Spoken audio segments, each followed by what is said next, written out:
and break down an absolute thriller, the round of 32 clash between Canada and South Africa. Under the massive lights of SoFi Stadium out in LA. This wasn't just another game on the schedule. We're talking about a monumental, high-stakes collision. Two teams literally fighting for survival on football's biggest stage. So we're going to unpack exactly how this edge-of-your-seat match unfolded, step by step, looking at the tactical data, the crazy momentum shifts, and of course, the sheer drama of those final moments. I mean, really think about it. What actually happens when an entire nation's historic World Cup dream comes down to a single chaotic bounce in the 92nd minute? To truly get the sheer drama of that climactic finish, we really have to look at the tension that was building right from the opening whistle. A match of this magnitude? It's a total pressure cooker. And to appreciate the explosion at the end, we need to trace that heat all the way back to the beginning. So, let's set the scene. The historic World Cup stage and the unbelievably high stakes at SoFi Stadium. Going into this one, the atmosphere was completely electric, and for a very specific reason.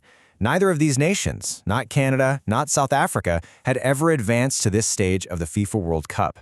That means no matter who walked off that pitch, history was absolutely guaranteed to be written.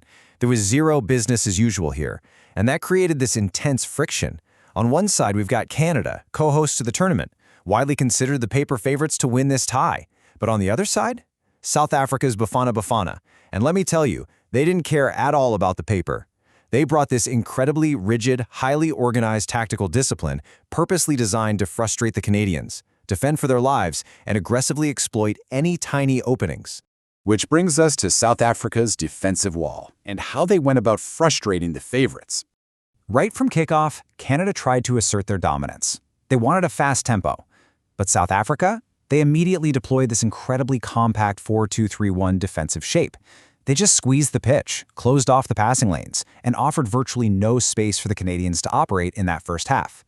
You'd normally expect the paper favorites to dominate the ball, right? Well, despite Canada trying to push forward early on, South Africa used these sharp, short passes to surprisingly control 58% of the possession by halftime. That is huge. They took the air right out of Canada's sails. They kept the ball, dictated the rhythm, and even though their final passes maybe lacked that cutting edge to seriously threaten Canada's goal, they totally neutralized the Canadian threat for long stretches. But man, the match suddenly caught fire right in the closing minutes of that first half. Canada suddenly launches these back-to-back dangerous attacks that tested the absolute limits of the South African defense. First up, Canadian Moise Bombito connects with this powerful header. I mean, it had goal written all over it, only for South African defender Aubrey Modiba to pull off this dramatic, heart-stopping clearance right off the goal line. Just unbelievable. Then, literally moments later, Tajon Buchanan unleashes a fierce strike, forcing the South African captain Ronwen Williams to make a spectacular diving save. The ref blew for halftime, and somehow, the deadlock remained at 0-0. All right, moving on to the turning point, Marsh's adjustments and the massive return of Davies. So, entering the second half, still deadlocked, Canadian manager Jesse Marsh knew he had to change the dynamic. Word is he urged his team in the locker room to just abandon their previous rhythm, go for a quicker, much more direct attacking style. He wanted them to force the issue. And that tactical shift, it created a classic unstoppable force meets immovable object scenario. Canada really turned up the heat. They fired off 14 total shots with a really solid 7 on target.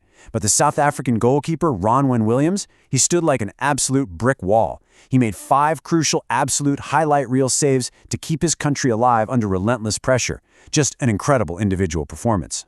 But you know, the real crucial point in the match, the exact moment everything truly shifted, happened right in the 75th minute.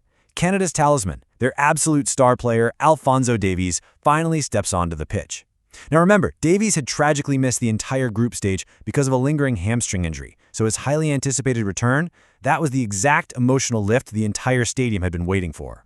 I mean, the place completely erupted. His presence immediately injected pace and creativity into the Canadian attack. Davies is a literal game changer, and he instantly altered the whole geometry of the pitch.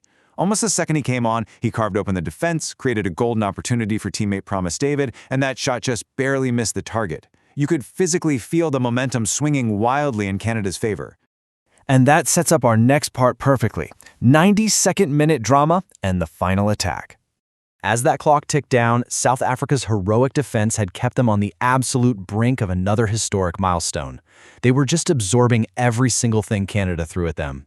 To anyone watching, an agonizing, exhausting extra time period seemed completely inevitable. You can just feel the tension rapidly escalating here. Davies subs in at the 75th minute mark to turn the tide. By the 90-minute mark, the fourth official signals 5 grueling minutes of stoppage time. Everyone is bracing themselves for an extra 30 minutes of football. But then, Minute 92.